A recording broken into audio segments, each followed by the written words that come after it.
also there'll be a team photo for the Mooters afterwards. So just to make that clear. Okay, so today is the last day of the summer school, and I am absolutely delighted to introduce to you our distinguished World Bank inspection panel. To my left is Dr. Rosemary Kayes. To her left is Janet Ward and Diana Hunsipa. As you know, the World Bank inspection panel is chosen for its ability to deal thoroughly and with integrity with the cases that come before it. So you have nothing to fear. You're in good hands. So allow me to go over the rules once again, just quickly, just to lay out how we go about this. So I see this as a three-part procedure. The first part of it, opening remarks, development for all, you get your 15 minutes to make your opening remarks, during which time you could be interrupted by the World Bank or by the inspection panel just to ask questions or to seek a clarification. That the interruption time will not count towards your 15 minutes. Then the World Bank team will get your 15 minutes to make your opening remarks in response, and also remember the legal basis is the point to highlight, the legal basis of the claims that you're making. The second aspect, of course, is the rebuttal time, 10 minutes to you, 10 minutes to you again. Interruptions can again happen in between that period.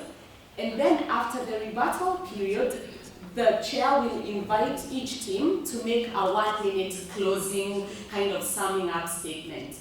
And the last thing to note is this gets very competitive, but language, unbecoming language is clearly not allowed, or anything that will bring these proceedings into disrepute. So that's it. And would the chair like to say something? May we have a colleague? A protest allowed. From the Yeah. objection. Because they did it in the parliament. Told you to get competitive. Right, so over to you.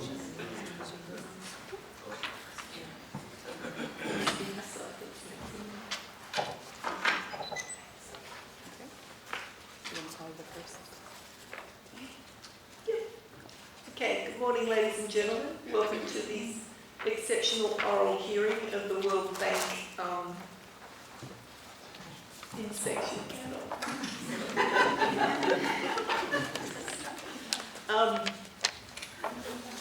Thank you, Elizabeth, for setting out the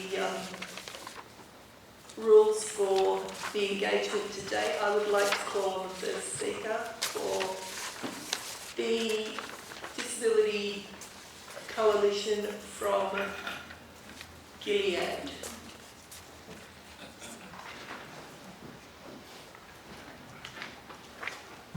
The floor is yours, sir. Good morning, ladies and gentlemen, and thank you very much for the opportunity to speak. Before my time starts speaking, I would like to know how the Honourable Panel would like to be addressed collectively. Honourable Panel will do.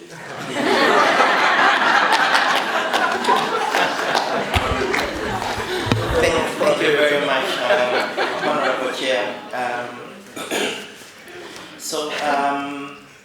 My name's Landilani Banda, and I am lead counsel for and on behalf of Development for All, a DPO that works to promote and protect the rights of PWDs in the Republic of Gilead. I will be appearing with Adobe Eboka, Madeleine Toza, and Megan Hesse. So we would like to start our complaint.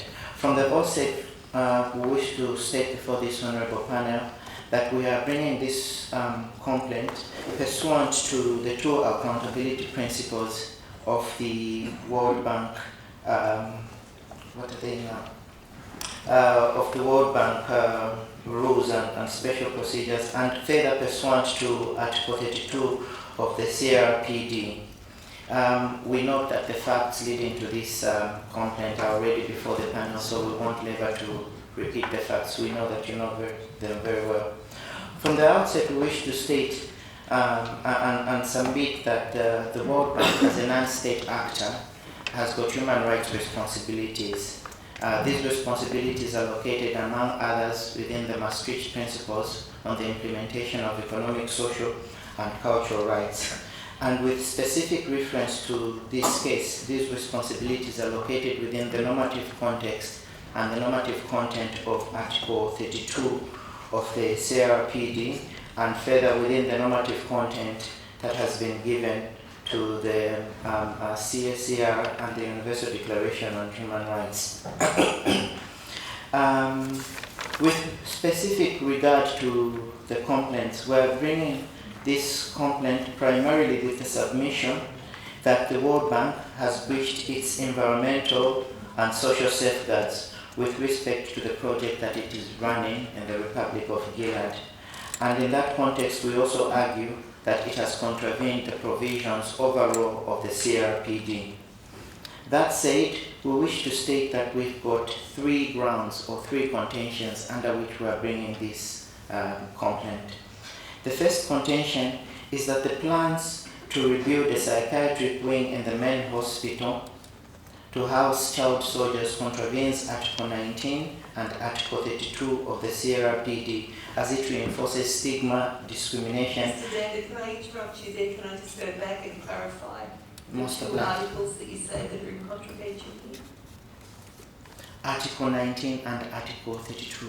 Article 19 and Article 32, they are the only two articles that you are claiming contravention of?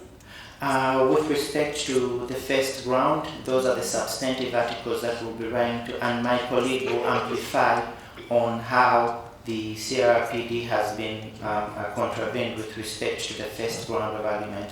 So I'm just giving an overview. Thank you, Mr. David. We'll come back to this later. I'm most obliged, my lady. So with regard to the first one, and I will repeat, the first contention is that it contravenes Article 19 and Article 32, and my colleague will amplify on the substantive content of this argument. The second contention is that the austerity measures will enhance discrimination against PWDs in the sense that it will reinforce or it will create a disproportionate disadvantage on PWDs. The austerity measures. Can I stop you there for a moment? Can I just a point of clarification? We are talking about human dependency. We will not refer to them as acronyms. Thank you very much. We will respect them, and we will call them people with disability. Thank you. We'll call them people with disabilities. Thank you very much for that clarification. Thank you.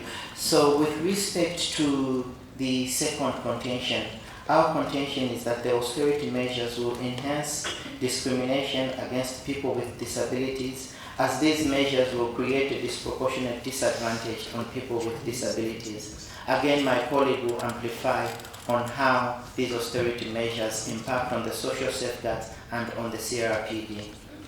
The last contention that we have is that the water and sanitation program contravenes, number one, Article 1B of the Social and Environmental Safeguards, and further contravenes several articles of the CRPD. And these articles, just to list them for the benefit of the Honorable Panel, are Article 11, Article 20, Article 25, Article 29, and most of all, Article 32 of the CRPD. If I may be allowed to proceed. Yes, you may. My apologies for that. If I may be allowed to proceed to one of my substantive arguments, and then I will hand over the mic to my colleagues. Under my line of argument, which is the third contention, we are submitting that the WASH program, and this is the water and sanitation program, but we'll caption it as WASH, contravenes safeguards number 1B of the social safeguards. And we argue that, among other things, it creates discrimination, it impacts on the right to health, and most primarily, it affects the accessibility of persons with disability to social amenities vis-a-vis health and education.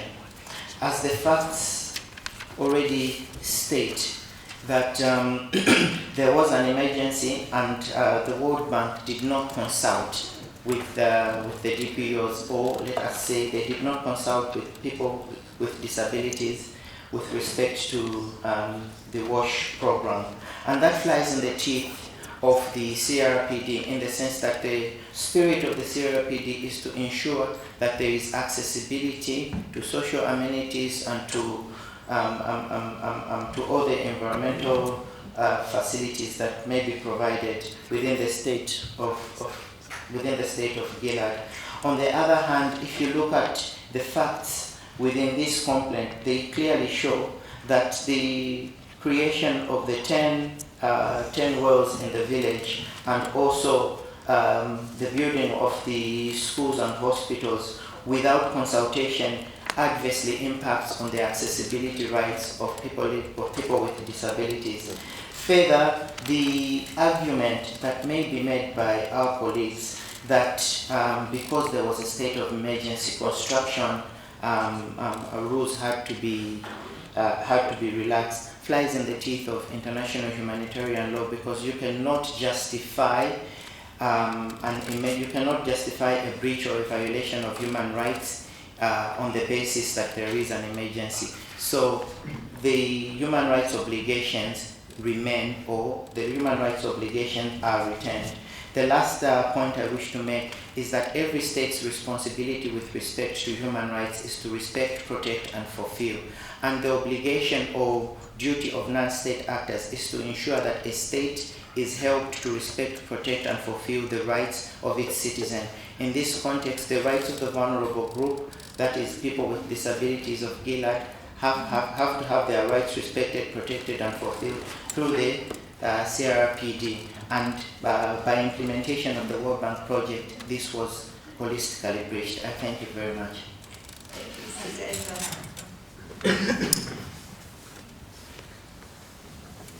Thank you very much. Distinguished members of the panel, I would address the second contention. We respectfully submit that the alleged plan to review the psychiatric wing of the residential care for the former child soldiers breaches the World Bank environmental and social safeguards and clear provisions of the CRPD. We submit that this plan reinforces stigma and prejudice towards the persons living with disability. Specifically, safeguard 1B3 clearly provides that due diligence must be taken to ensure that projects do not in any way pose prejudice or discrimination on vulnerable groups. Here, the disabled child soldiers. We also note that Article 32(1)(a) urges international corporations, here the World Bank, to ensure that programs are inclusive. 32(1)(b) urges the World Bank to international corporations to ensure that in facilitating programs must conform with best practices. And here, the best practices in this case, as anticipated by the CRPD, is clearly provided in Article 19. Article 19 of the CRPD talks about full inclusion and participation in the community of persons with disabilities. It also provides that opportunities should be given to persons with disabilities to choose their residents, where and whom they will live with. Noting all this, we are clearly contending that not only does this infringe on their rights to residency and community living, It also goes further to affect right to education and liberty, which is clearly provided by Article 24 and 14 of the CRPD. Article 24 basically provides that states should ensure an inclusive education system at all levels. Article 24(2)(a) also says that persons with disability are not excluded from general education. And here we submit specifically that keeping the child soldiers in long-stay institution would seriously infringe on their right to education, personal liberty, and freedom from community living. Finally, we wish to draw the Honourable Panel's attention to Article 7 of the CRPD. It specifically states in Article 7(2) that in all actions concerning children with disabilities, the best interest of the child should be the primary consideration. And on that note, we just hope that the honourable members will please endeavour to notice that here, putting the children in long institutions seriously infringes on the best interests of the children, and it should be taken into consideration. Thank you. 30 seconds now.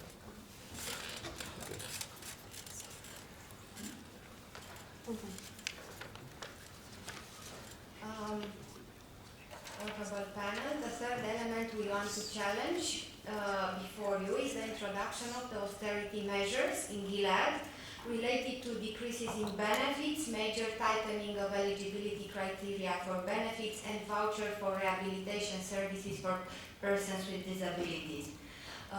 With regard to this measure, we do consider that they pose a disproportionate burden and risk on the persons with disabilities, fact which is in breach of Safeguard 1B2 from the World Bank standards, and which basically results in a large-scale indirect discrimination of the persons with disabilities affected by these measures. Moreover, if we are looking at the nature and particularities of the vulnerable group of persons with disabilities, oftenly related to severe medical pathologies or other conditions, we may see that the apparently neutral measures of austerity may pose a real threat on the right to life of persons with disabilities, which may represent a violation of Article 10 of CRPD. Subsequently, by imposing the same austerity measures on the persons with disabilities, World Bank is in breach of Article 25B, 26.3, and 28C and B of CRPD.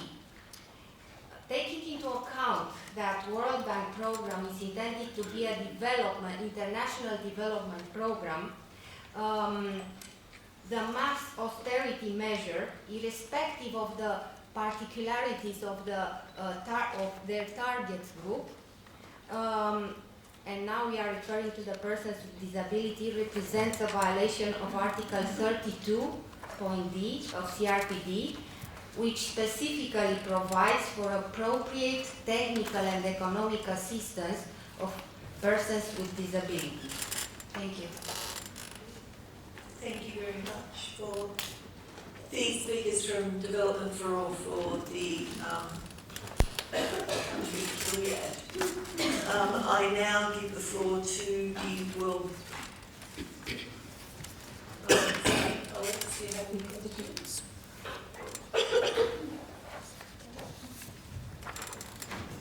Alex, do you have any questions? No? Okay, now to the representatives of the World Bank. If we could have your first speaker, please.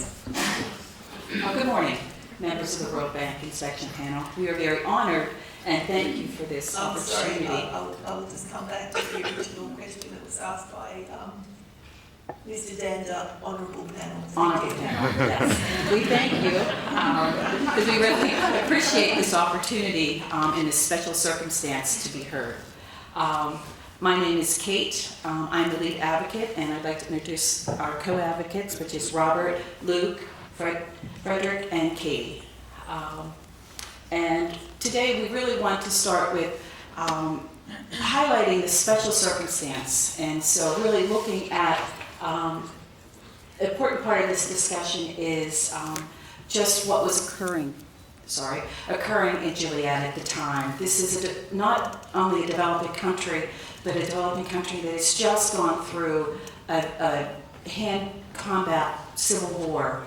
And then during the negotiation and entering into this agreement with World Bank, they were in a state of emergency crisis.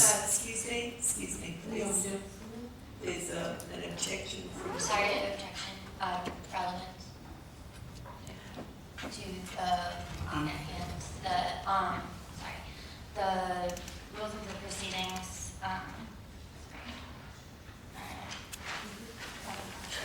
allow for an objection for information that may prejudice the inspection panel in its deliberations, and we contend that the information just provided is not fully relevant to the case and may sway the panel in a way that's prejudiced towards the Republic of Gilead and our organization.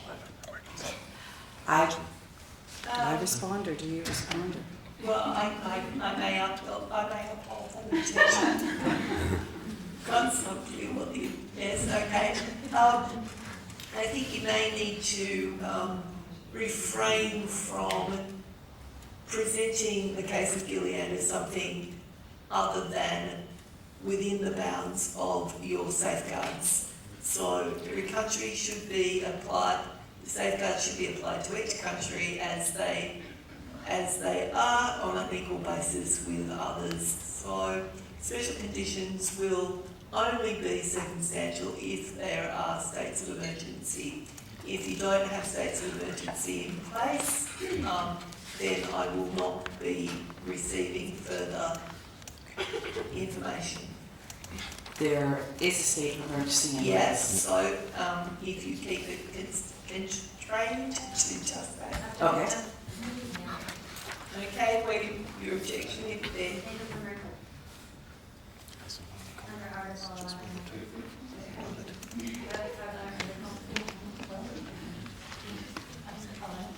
Yeah, under Article 11 of the CRPD still applies under states of emergency. It's explicitly natural disasters such as the one that just occurred in Gilead with regards to the cyclone. Public order is still a limitation, right, under international law.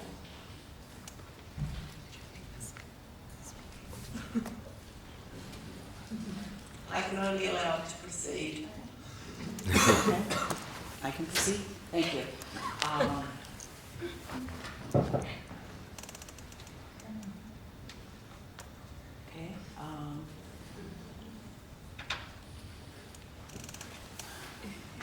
I'm trying to make sure I don't repeat anything that you didn't want. So, I guess just to restate that during the negotiation and entering of the loan, Gilead was in a state of emergency, and this does have bearing on how the World Bank proceeded. Over the next few minutes, what we'll describe and respond to is that the World Bank held Article 32 and followed the World Bank social and environmental safeguards during the project. And it's our response will clearly demonstrate that the World Bank entered the agreement with the government of Gilead in good faith and working with partners during that state of emergency. To the first issue that was raised with the child soldiers, in the facts that was stated that there's a violation of Article 19 with segregation, and we point to the facts in that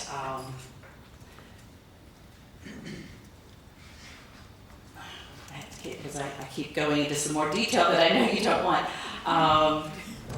in, We can give it, but they will object, so. right, that's what I'm trying to scroll through. So I apologize. But in the issue with segregation, the argument is that the development of the expanded wing in the psychiatric hospital was not an intention for any long-term housing, but for intervention. And we looked to some research in Uganda in 2010. We object to that as is not provided for in the Moot Court provisions. What was not provided? Facts not relevant to this. It's not information that's within the facts. Well, but the facts didn't say it was long-term either, and they had said long-term. So that's an interpretation. You should have objected. I'm not a lawyer, so.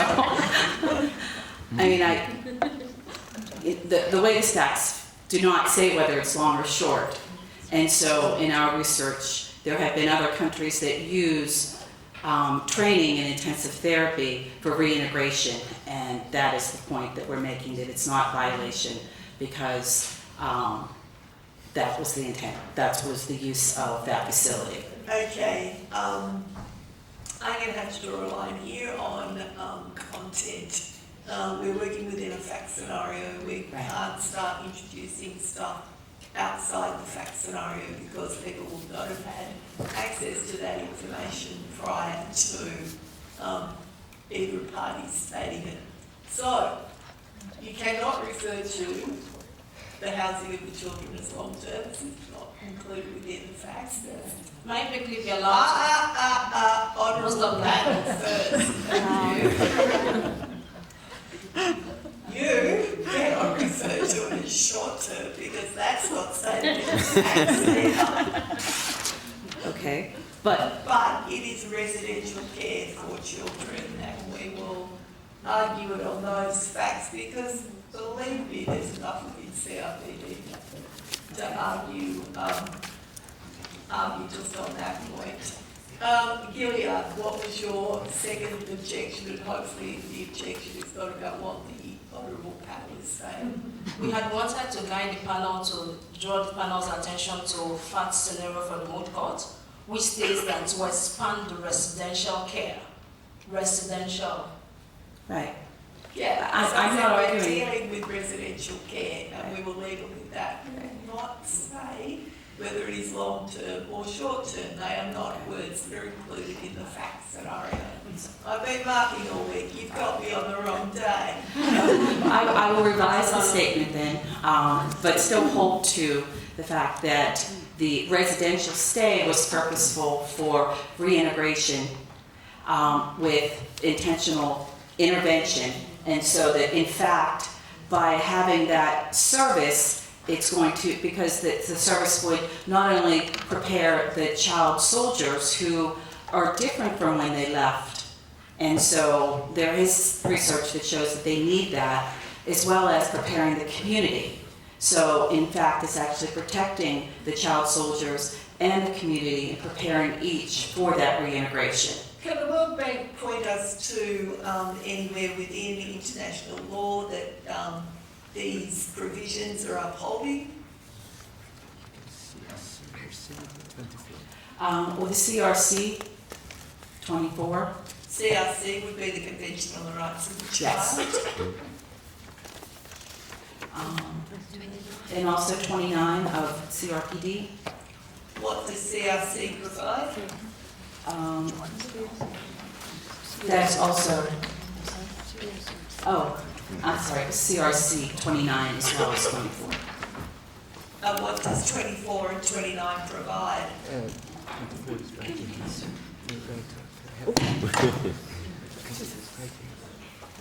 Well, it's the right of the child. Right.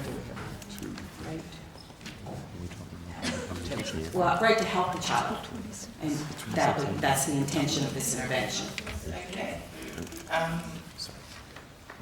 Just a point of clarification, with respect to Article 29, we wish to object that that is not the content of Article 29. Article 29 states States provides for the right to education and not the right to health, and it says nothing about residential housing within a psychiatric wing.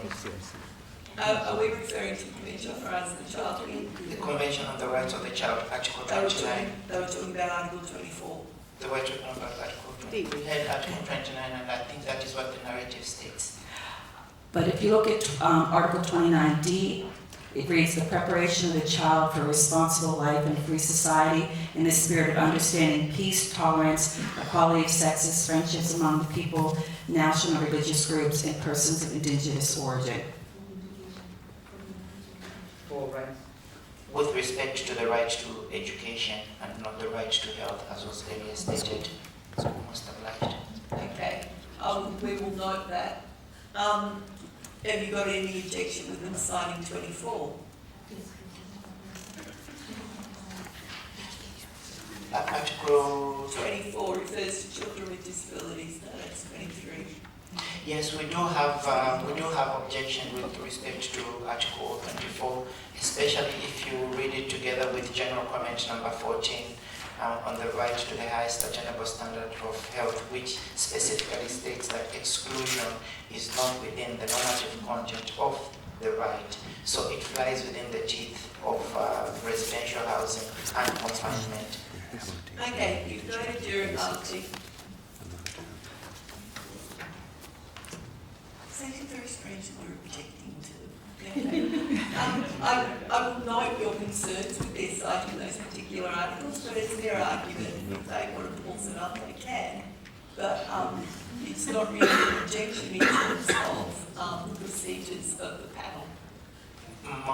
Most obliged. Our primary objection were that the articles that were citing were misplaced in terms of content, because they cited Article 29 as the right to health when it's actually Right to health. Okay, I will. And thereby misguiding the honourable panel. Okay, well, thank you. We thank you for your intervention on that, and that's been corrected. We now know that it's in the area of education, and we will take that into our consideration. Thank you very much. Thank you. Okay.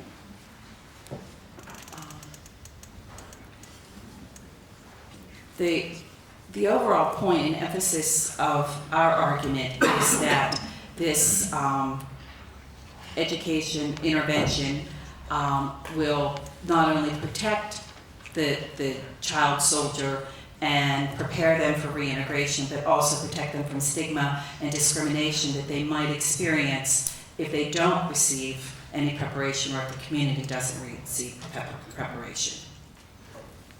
And this is not intended, well, strike that. Another component of this long-range program is a pilot that the World Bank is investing on an inclusive school. And this will be an opportunity for the child soldiers to,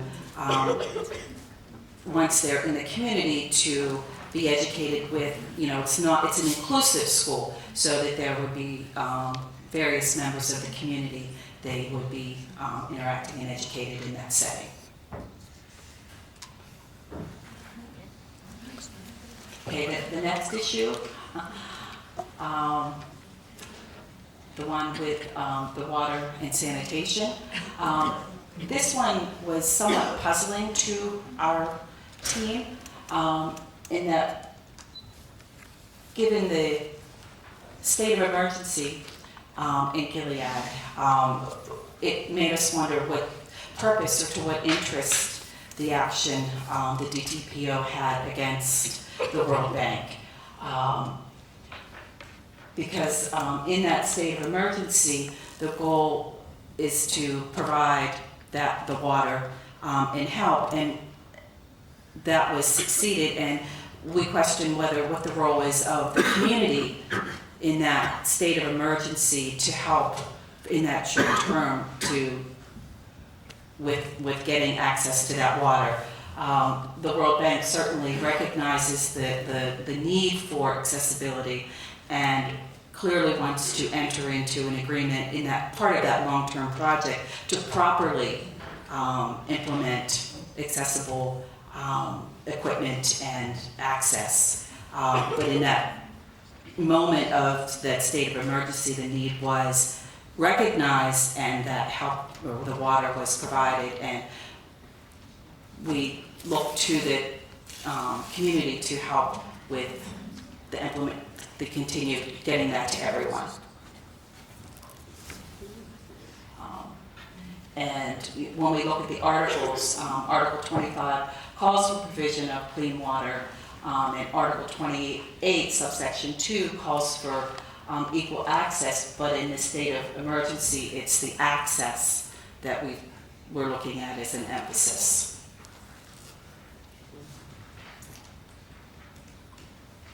And the other component to that is in the Article 11, under that state of emergency, where the state has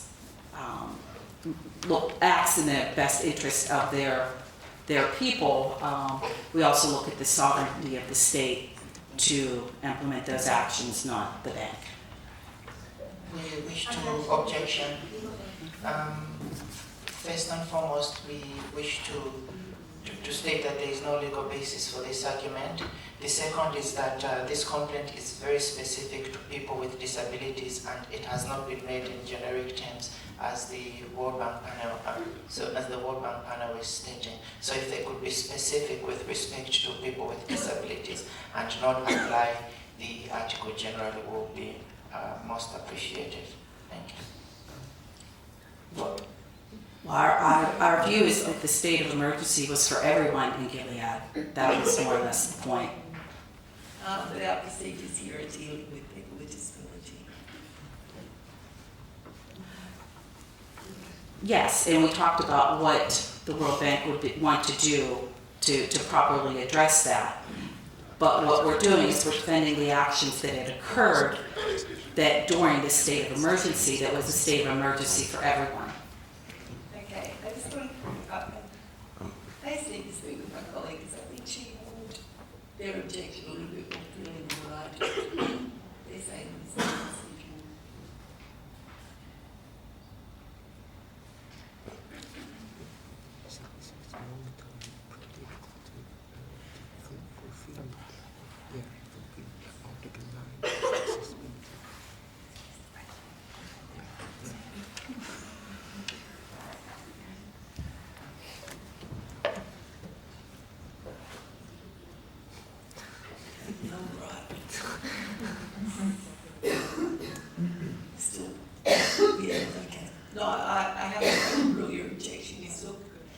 objecting on content and not procedure, so we'll move back to the World Bank. I just would like to add that we're also talking about progressive realization in the case of Gilead.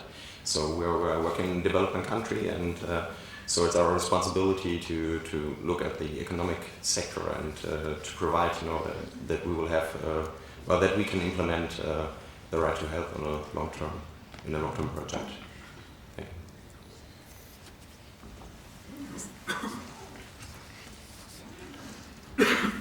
In the last issue, austerity measures.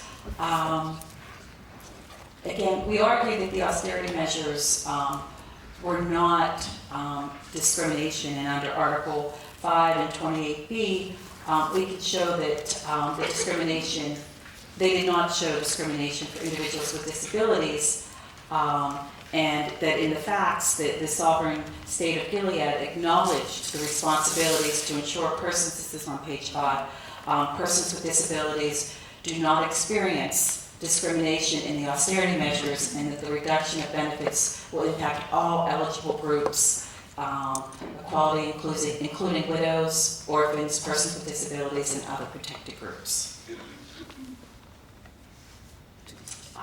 And we also look to the general comment 19, where it's noted minimal essential levels are guaranteed. And again, looking at the noted facts, Gilead was in a rather good position of providing social benefits and social security. when you look among developing countries, and so that the reduction is across the board to everyone, and it's not, it is just that, a reduction. And under the general comment 19, minimal essential levels are guaranteed. And further, the World Bank worked with the government before the implementation of the austerity cuts, and that it's the sovereignty of Gilead for that implementation. And the other argument, as far as safeguard 1 with disproportionality, is described by the World Bank. That disproportionality did not occur because the reduction was implemented to everyone across the board, and the poverty and need in Gilead was also not disproportional, so that does not meet that violation. As a borrower, you don't see it within your rights to see that the sovereign country is then going to implement those measures within international law and within the provisions contained within your safeguards? Well, we do, but as we entered the agreement with Gilead, there was a guarantee that the discrimination would not occur when the austerity measures were met. And as the World Bank, we lend to developing countries and often put those austerity type measures in place as a protection for those countries so that they don't exceed their debt. And it's a mechanism to actually help their recovery. And we do speak to them, prior to that implementation.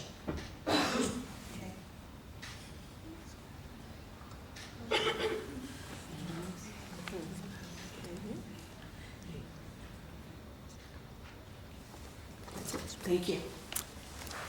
Okay. We now have the opportunity for rebuttal.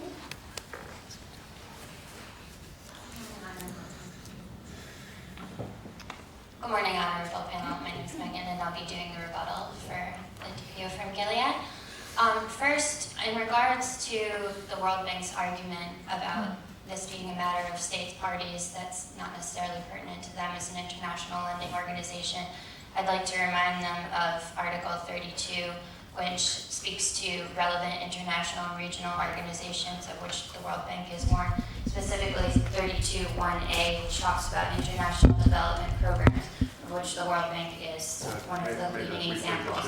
Okay, we have an objection from the World Bank.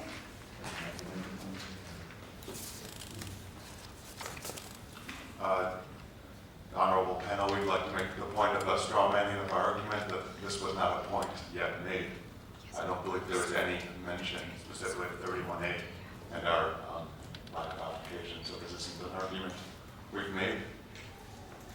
I believe the World Bank was just making the argument that this was a matter of states parties and that this was a matter about state sovereignty and that absolved them of responsibility in this case. So I was rebutting the fact that this argument doesn't hold under international law because of the provisions made in Article 32, which specifically hold responsible international development programs such as the World Bank. But you're citing the CRPD, that's an international treaty between states. The World Bank has not ratified the CRPD, so. Yes, but the World Bank is the state.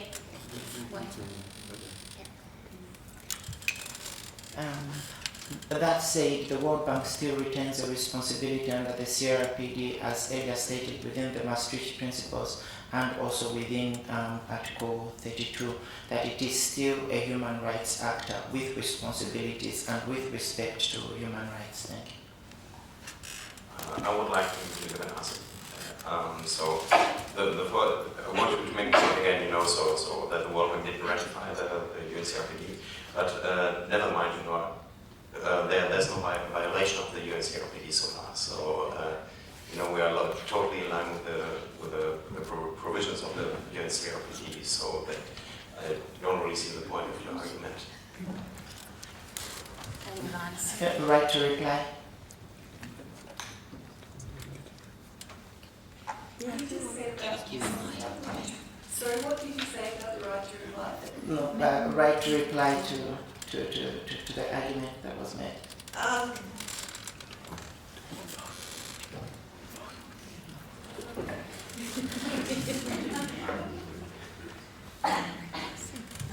Can I just confirm your last point, please? That you said that it's not in violation of CRPT. So, point out where the World Bank has obligation responsibilities is moot. Could you please repeat the last one?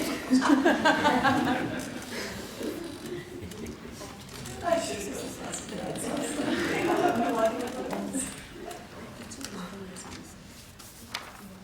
Okay. Should we move on? Can I? The last part of what I just said was your argument that since you're not in violation, whether you hold standing under CRPD is a moot point. Yeah, that's right. Yeah. Yes.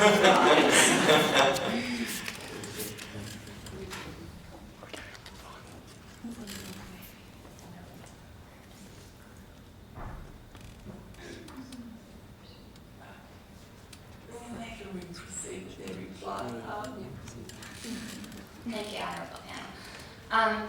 First, to rebut the point about the austerity cuts being applied to everybody, I'd like to draw attention to the fact that under the World Bank Safeguard 1B2, the risks impacts that project impacts fall disproportionately on disadvantaged or vulnerable groups, under which persons with physical and mental disabilities fall under footnote 1 of that particular safeguard.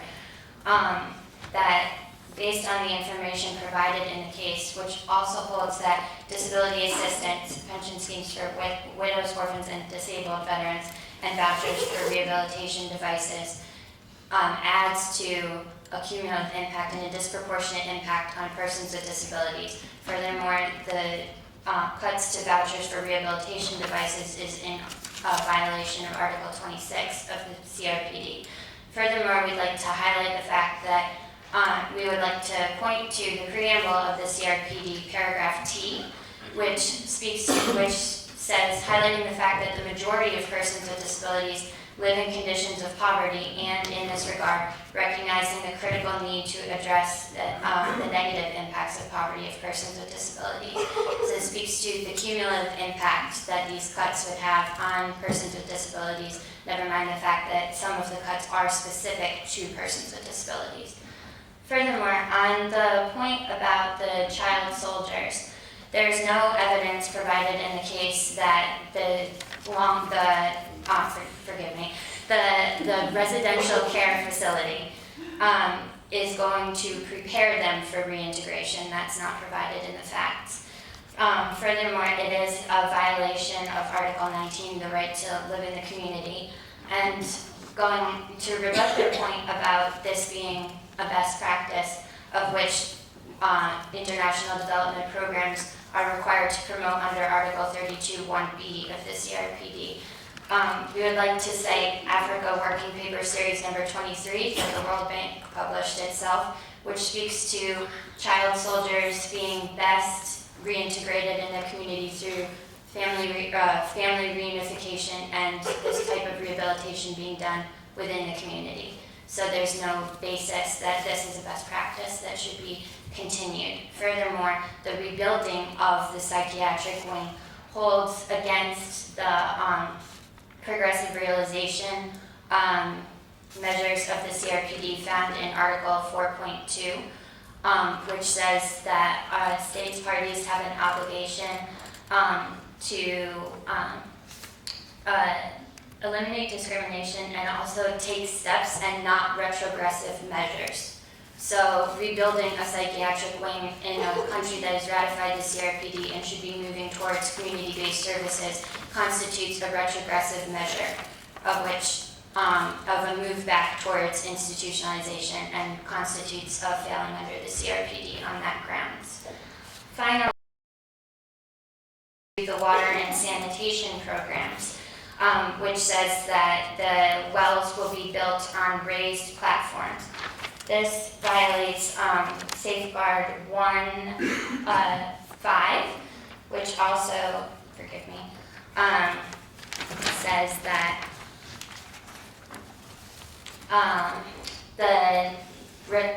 safeguard 4, which negative economic and social impacts relating to involuntary taking land or restrictions on access to natural resources. By building wells on raised platforms, you're restricting the access of persons with disabilities to the natural resource of water, which is a very key natural resource for life. In so doing, also constituting a violation of Article 9 of the CRPD. Sorry, that was not my final point. Finally, with regards to the consultation of persons with disabilities, the safeguards on regards to, or safeguard 10 of the World Bank with regards to consulting the community and stakeholder engagement, I would like to draw your attentions to paragraph 2 in particular, which says stakeholder engagement will evolve as appropriate. Honorable panel, would like to object, please. Can you state your objection? If we can please point to the fact that there is evidence that the World Bank reached out for stakeholder engagement. Can I finish my point? Sorry, that was good. Are you objecting on the grounds that they're saying that you didn't reach out, or that we object on the grounds of hearsay? This is an evidence-based argument stated in the past. And there's argument that we reached out, so this becomes a moot point. There is not evidence in here. That there is evidence that they extended an invitation to civil society organizations.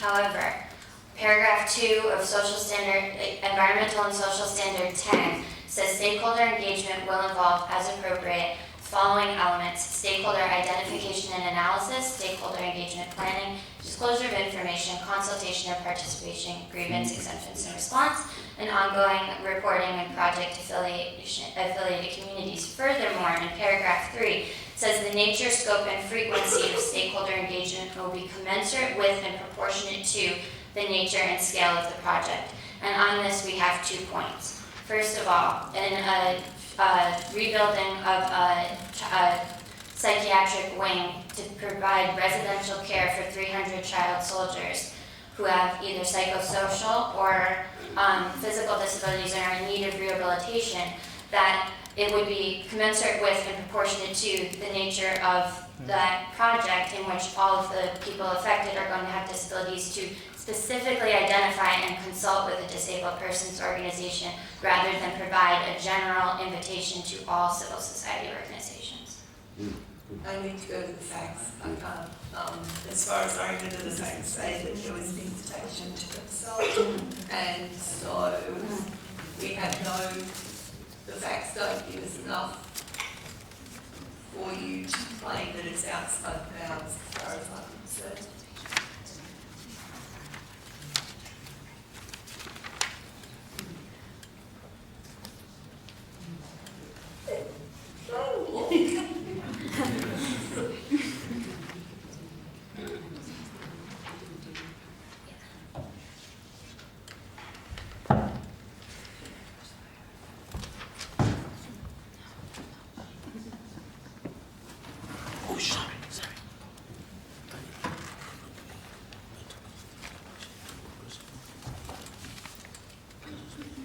I have to actually uphold that objection. You are claiming outside the facts, because what we know is that there were consultation meetings. We've got no indication of the depth and breadth of those consultation meetings. The final element of paragraph 3 says, in order to tailor the engagement and specifics of a borrower in the project, it is essential that a borrower identify and analyze the project stakeholders. So we would argue that the project stakeholders in the case of a residential facility for children with psychosocial or physical disabilities should specifically identify disabled persons organizations. Okay, I will accept that, and I won't, because it states here, community consultations and the books, However, identification of specific. right, but under Safeguard 10, when they use the term borrow, that is Gilead government. And the World Bank did meet in consultation with the government and it's then the government's responsibility to communicate No, and it's not. Excuse me. I'm sorry, my apologies. unless it's high risk. And the World Bank did reach out. Did you require a stakeholder engagement plan of Gilead? Yes. There is no evidence of that. Yeah. There's no All evidence of right, that. let's move on. We could be here for a week. And I've got markers there. There's no evidence of that.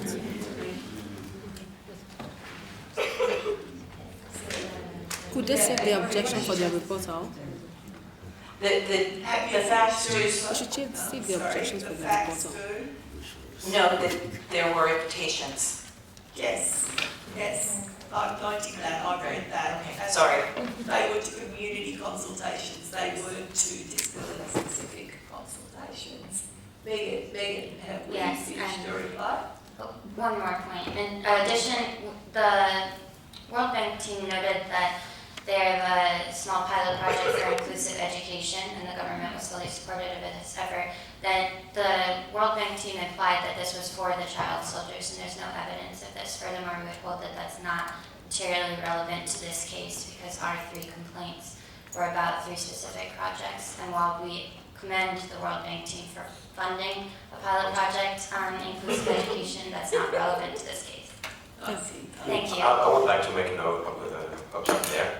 So actually what we're talking about an inclusive school, so and it's nowhere in the facts, that we would not include also children which have been child soldiers. This is not like a turnaround argument. Is this just a jump in or an objection? Because it's not a procedure, and it's not your rebuttal just at this moment.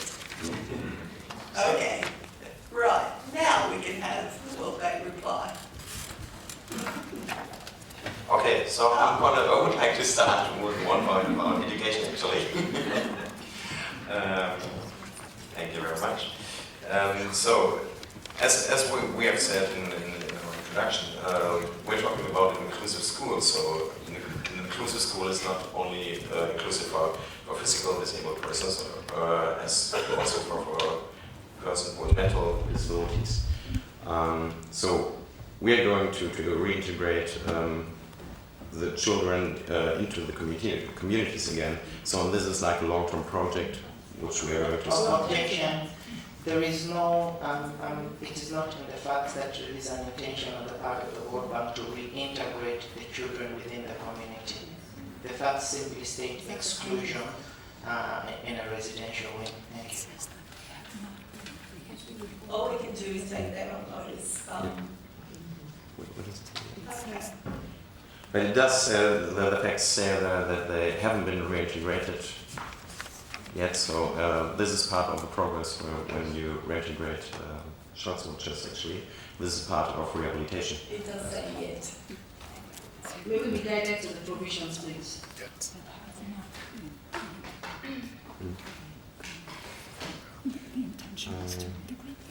Yeah, so, yeah. So, okay, so I also want to... Can we have a page where it says that? It's page 4. Page 4, Yes, paragraph. paragraph in section 2, paragraph 2. Objection on the point of procedure. Hang on.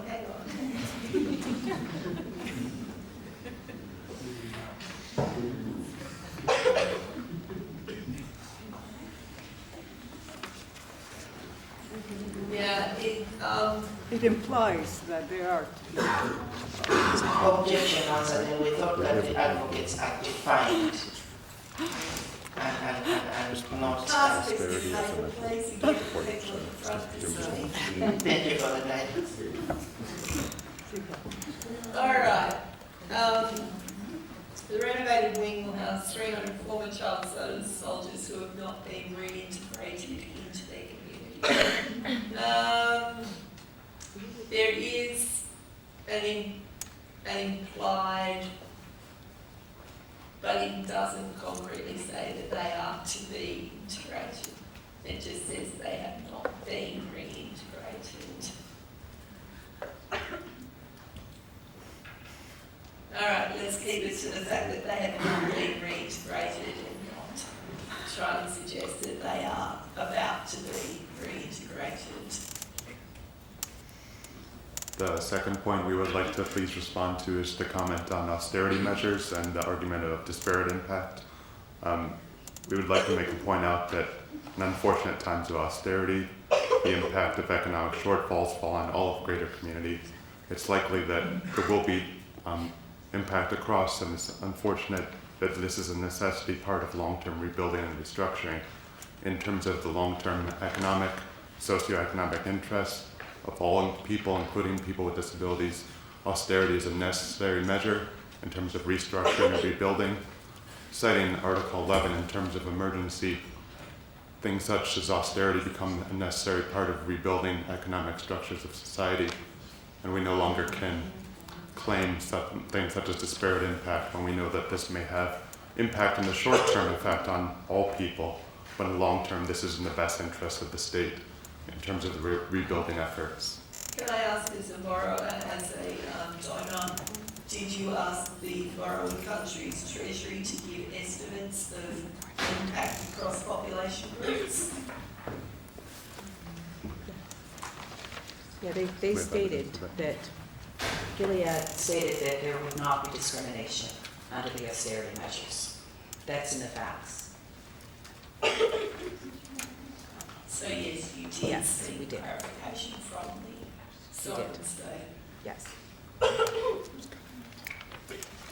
So Mark, we have to let someone drink water. Hold you can respond to that. You can speak in the water. Sarah, speak in the water.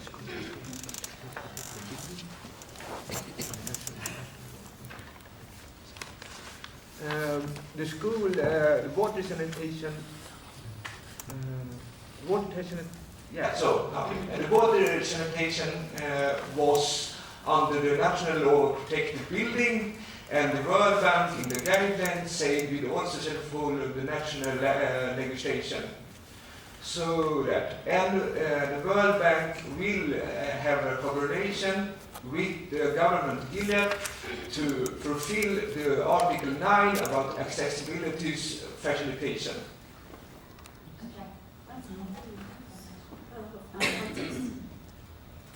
In Article 9, General Comment 44, on the CRPD, the states parties are obliged to strive to provide access to historic buildings and sites. And there's no evidence that strives were made in this case to provide access to these sites. So although they're making an argument under Article 9, under access, historic sites are also something that persons with disabilities should have access to, or that government should strive to provide access to. Yeah, but there was also,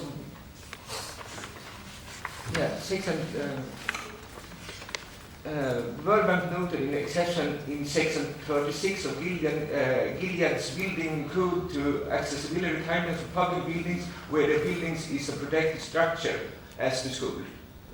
And I will point out in the World Bank safeguard number 4, they say also they should do everything to provide water for the community. Article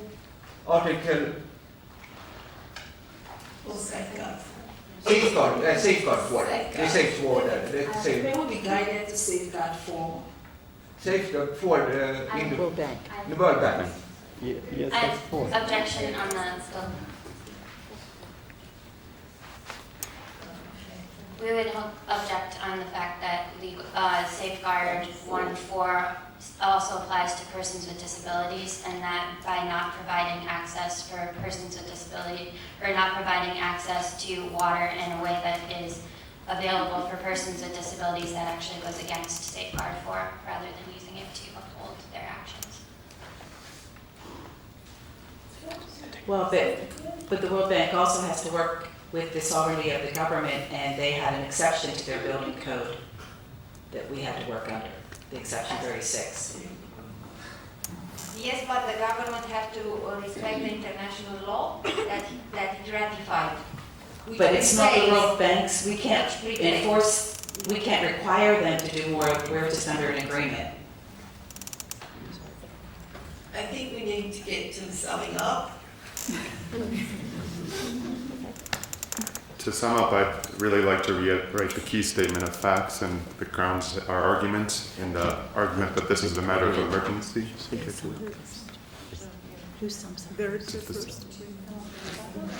Summing up of your final Of points. the final points, I'm sorry. Yeah. Thank you, honorable panel, for this chance to end our speech. In the fact scenario, we note that this is a situation of humanitarian relief, that many of the individuals that are under notice are suffering from the effects of post-traumatic stress disorder, and for their own protection need to be housed in a care facility. In a humanitarian emergency, this becomes a necessary precaution to act as swiftly as possible to ensure their long-term safety and eventual inclusion in society. Thank you.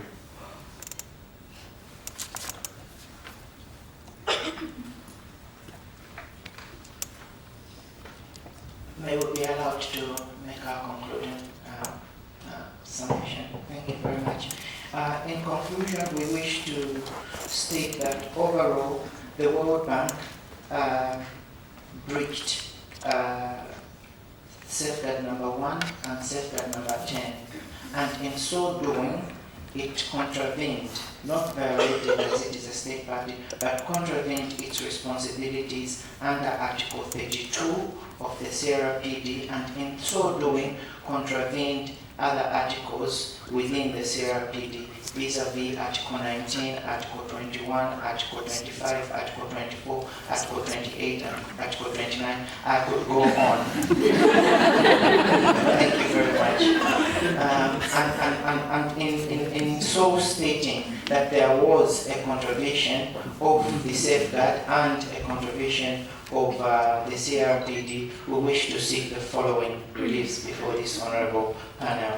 Number 1, that the plans for the rebuilding of the psychiatric wing be remade so as to ensure reintegration of the child soldiers within the community and to enhance independent living instead of exclusion, as has been done. This will be within the best interest of the child, as is provided under international law on the rights of the child. Number 2, that the austerity measures should take into I'm sorry, may we account... object at this point?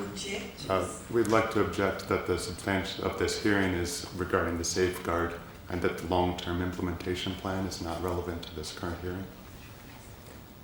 I wasn't saying that. In response to that objection, the facts simply clearly state that it is a plan, and what we are seeking is a relief, and hence we are not making a substantive argument with regard to the contents and subject matter of the plans, but we are actually seeking a relief, which is a futuristic action that this panel is asked to deliberate on, and not looking back on the substantive statements. I'm most obliged. Number 2, that the austerity measures, and I hope I won't be objected because this is another futuristic relief that we are seeking, that the austerity measures should take into account the cumulative and disproportionate impact that they will have on people with disabilities, because we have already stated, as contained in note number 1, that people with disabilities are a specific and special vulnerable group. Lastly, that the WASH program should be should be in adherence of the rules. Sorry, what would you? That the time is now out. And then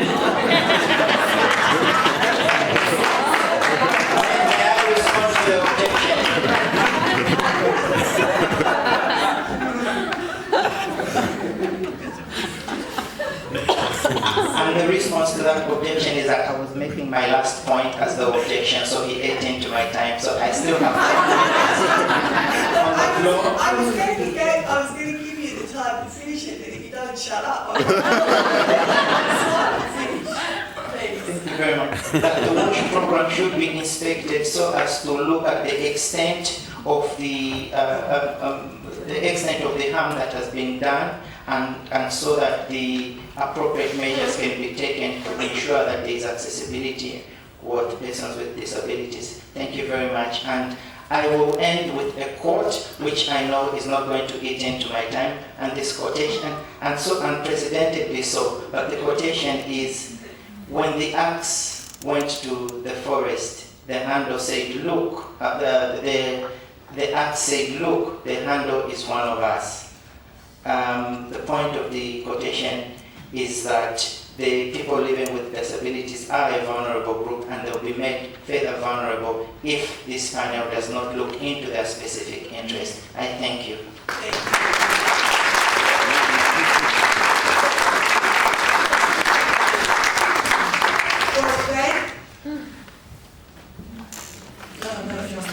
This is the end.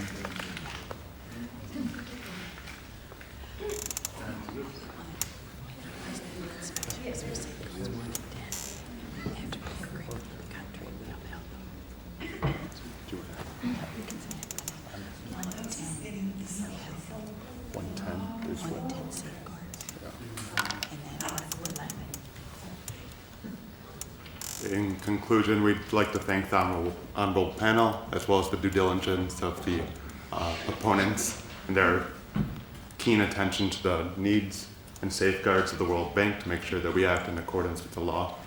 We would just like to make points of acting in best interest on behalf of child soldiers in accordance with Article 11 of the UNCRPD.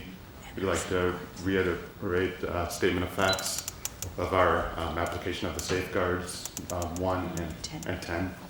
And we'd like to just conclude by noting that the notion of austerity, that economic impact is not an issue of disparate impact, and there has not been any substantiation of facts to make that claim. So on this unfortunate issue, this would not be an application of that we've failed to meet any of the safeguards or claims under the UNCRPD. So we thank you for this time. Thank you.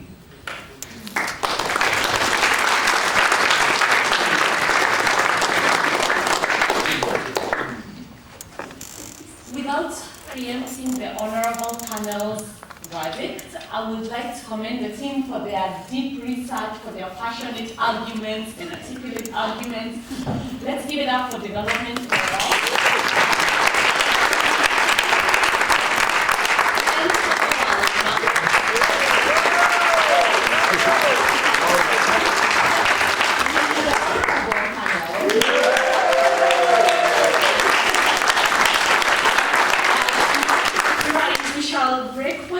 And be back in 20 minutes, so 11:20, to hear the judgments and the certificates. Thank you so much.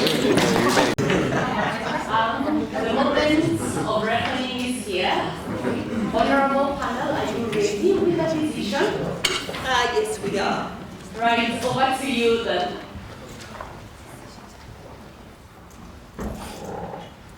We'd like to thank both teams for their passionate defence of their positions. We have made a unanimous agreement in our findings this morning.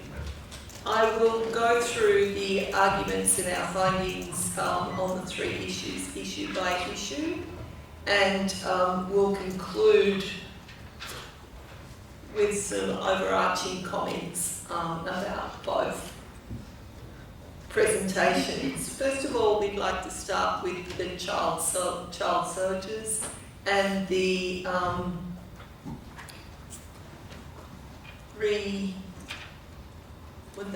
rebuilding of the refurbishment of the 300-bed psychiatric wing in Gilead. argued that this was the housing of the children in the psychiatric wing was a violation in residential care, was a violation of Articles 19 and 24 of the CRPD, and as such a violation of the safeguards in terms of non-discrimination. The panel has found that the World Bank actions and the housing of the children in the psychiatric wing in residential care is actually a violation of 19 and 23 of the Convention on the Rights of Persons with Disability. Article 23 being the substantive, Article 23(5) being the substantive article that the panel feels that should have been taken into consideration when keeping children in residential care. We don't believe the evidence or the team that the team presented made out a contravention under Article 24. As we find a contravention of both 19 and 23, we believe there has been a violation of the economic social safeguards, safeguard 1 in the provision of non-discrimination. We do not see it as a retrogressive step to refurbish and rebuild the psychiatric facility under Article 4 of CRPD. Psychiatric care and access to mental health services can be a very important provision of disability care within a society. So we don't necessarily see that as a retrogressive step.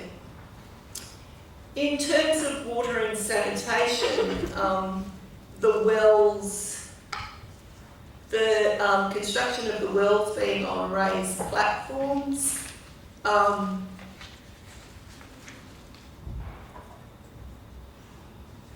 they need to, I'm sorry, I'm dealing with some really awful handwriting here.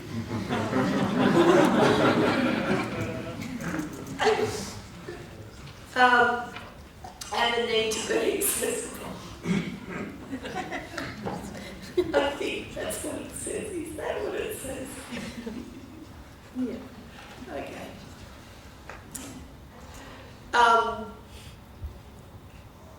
Yeah, these need to be accessible, and the toilets on the dirt path, the facts do not sustain a violation. A dirt path does not necessarily mean that it's impassable by people with disability, and we don't really know, but the World Bank was relying on progressive realisation as a standard of obligation compliance.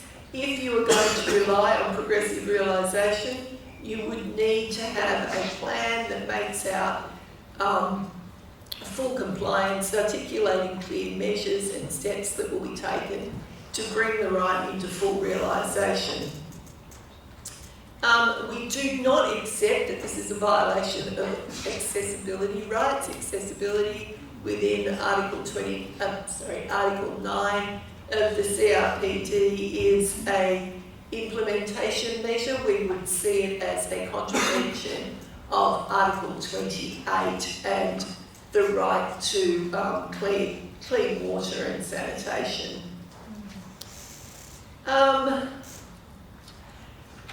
The disabled persons organisations not being consulted about the construction.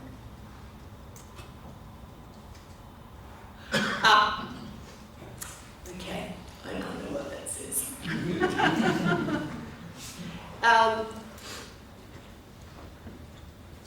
The consultation process may be relaxed but not ignored.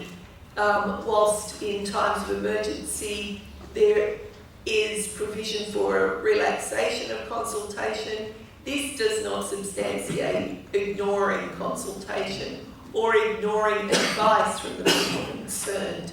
So we would see this as a violation of the economic and social safeguards and Article 4.3 of CRPD. In regards to the historic buildings exception, say world or would? Would. I was going to say world. Would only apply to toilets inside existing protected structures. The toilets in question were being built down the back behind the buildings and were not part of the protected structures. So, and these were new facilities outside the protected structures.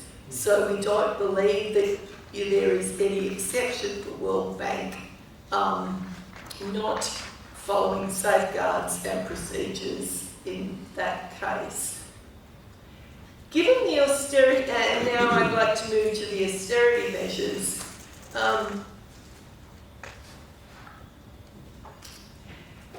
And there is a strong claim for indirect discrimination in having a disparate impact on persons with disabilities. This is analogous to HM in Sweden and the impact of austerity measures. 3 of the 5 measures that were being undertaken by the government of Gilead were disability-specific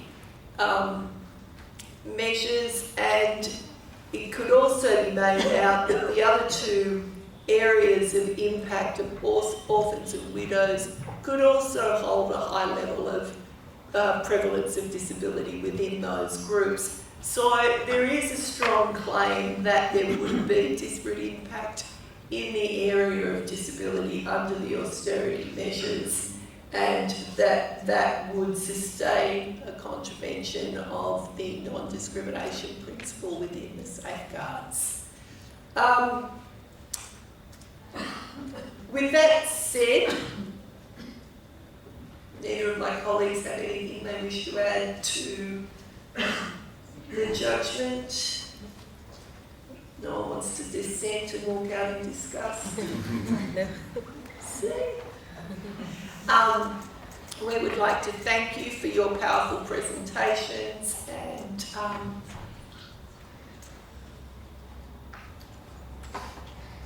where's Eleanor that was sitting beside me a moment ago? No? She's gone. Elizabeth, are you doing the certificates announcements for mine? Yeah. Or, okay. Well, in that case, I would like to hand over to Elizabeth to announce the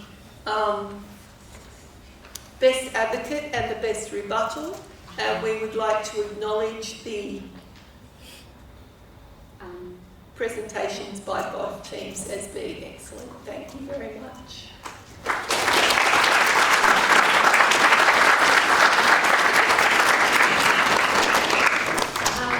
Okay, so right before we present the certificates, what we'd like to do first is hold on, and take. We'd like to take pictures of the 2 teams before we finally present the certificates. So bear with us. Can you turn to this microphone? Yes.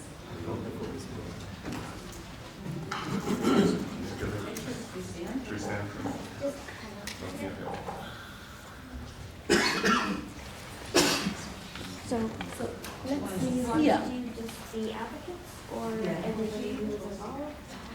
First the advocates on both sides, then everybody who was involved on both sides, and then Yeah.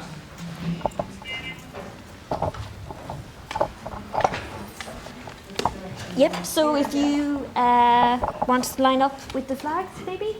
So I know I'm going to be blocking you. There's not enough Americans. Everyone takes his flag. So just, bring yourself in front of the team.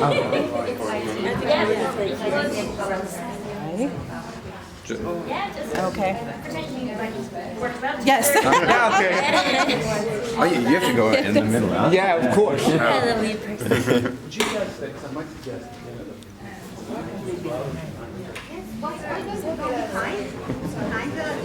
Okay, look at yeah, if they go behind. Okay. Oh, okay. Sorry, guys.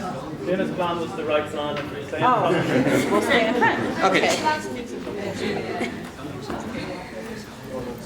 Oh, they want to blame the World Bank.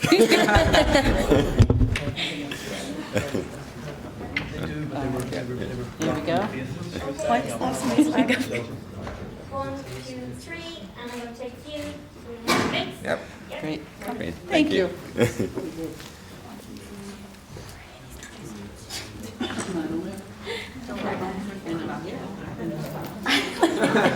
Don't knock down Ireland. Let us go.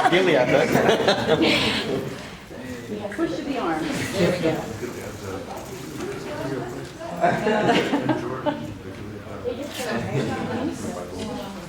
Nice to yes, sir. Okay. Okay, yeah. Let's have the man in the middle.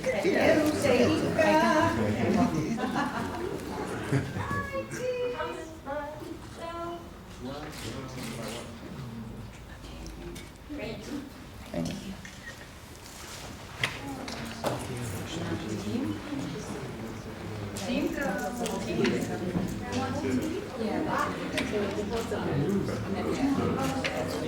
How are you going to take the whole thing?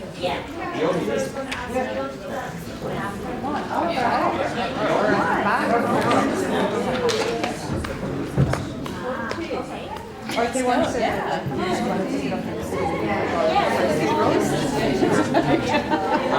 Yeah. So we sit there? Yeah, And then they say- like in the first two rows, Should maybe. you sit there? Okay. Sorry, guys. It's too many people to do it all in a line. Oh, okay. So you have You sit in the first two rows, maybe. And it works. Don't knock over the mic for a second.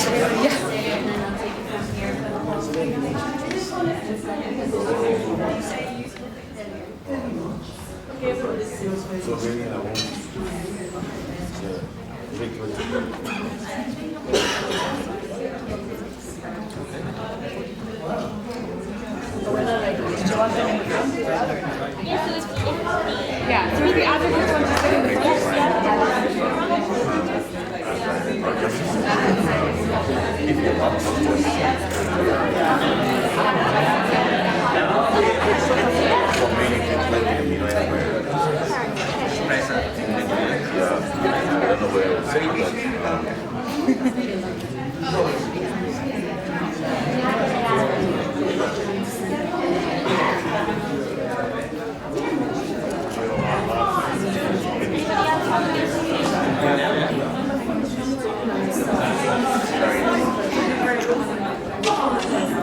So you're trying to get the rest of them to come down? Nobody else needs to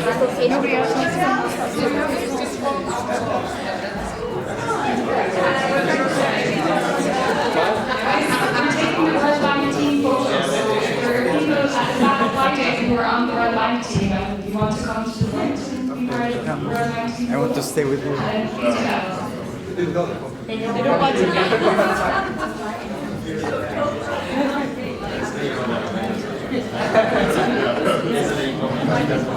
Wait there.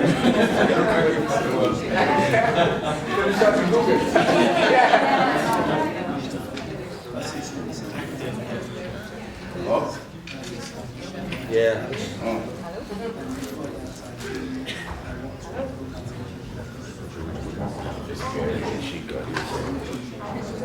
Can I ask in the very back row to just move over one seat? Do some more later.